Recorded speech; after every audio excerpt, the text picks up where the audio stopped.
કરશન કાકાએ જે નિવેદન આપ્યું છે એ નિવેદનને અમે વખોડીએ છીએ અને આ ઉંમરે સમાજની એક વ્યક્તિ, અગ્રગણ્ય વ્યક્તિ અને ઘણી બધી સંસ્થામાં એમણે સખાવતો કરી છે, સંસ્થાના ટ્રસ્ટી છે, દાન આપ્યું છે અને આ ઉંમરની વ્યક્તિ આ બોલે એવી અમને આશા પણ નહોતી. એમણે નિવેદન સાંભળીને અમને ખૂબ આશ્ચર્ય લાગ્યું છે. એટલે આ નિવેદન સાથે અમે સહમત નથી. પાટીદાર સમાજના આંદોલનથી આજે ઈડબ્લ્યુએસ નો લાભ મળ્યો છે. ઘણા બધા લોકો આજે નોકરીએ લાગ્યા છે. બિન અનામત આયોગ મળ્યું છે. 2000 કરોડથી વધારે રકમનો લોકોનો શિષ્યવૃત્તિ લોનના રૂપે લોકો લાભ લઈ રહ્યા છે. મુખ્યમંત્રી યુવા સ્વાવલંબન બન્યું છે. આ દરેકે પાટીદાર અનામત આંદોલનની દેન છે અને માત્ર એક જ સમાજ નહીં, 150 થી પણ વધારે જ્ઞાતિઓ આ બધી જ યોજનાઓનો લાભ લઈ રહ્યા છે. એનું અમને ગૌરવ છે.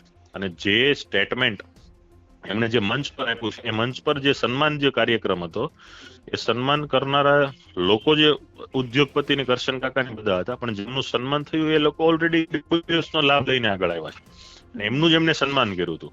એટલે એ જ મંચ પરથી એ વાત ખોટી સાબિત થાય છે કે સમાજને કઈ લાભ નથી મળ્યો. બિલકુલ.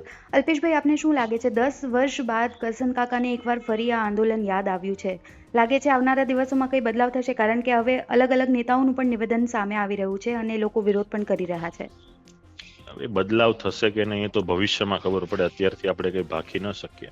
પણ 10 વર્ષ પછી નિવેદન આપ્યું છે એના કરતા 10 વર્ષ પહેલા જ જો એમને બેન માટે કઈ સમર્થન કે અંદરથી લાગણી હોય તો એ વખતે એણે બેનના સમર્થનમાં બચાવમાં એક સમિતિ બનાવીને એનું નેતૃત્વ કરવું જોઈતું હતું. હવે 10 વર્ષ પછી બેન પણ અહીંયા છે નહીં, બીજા રાજ્યમાં રાજ્યપાલની ભૂમિકા ભજવે છે, ત્યારે માત્ર ને માત્ર ચર્ચા જગાવવા પૂરતી આ વાત કરવી એ વ્યાજબી નથી. ઓકે, ખૂબ ખૂબ આભાર આપનો.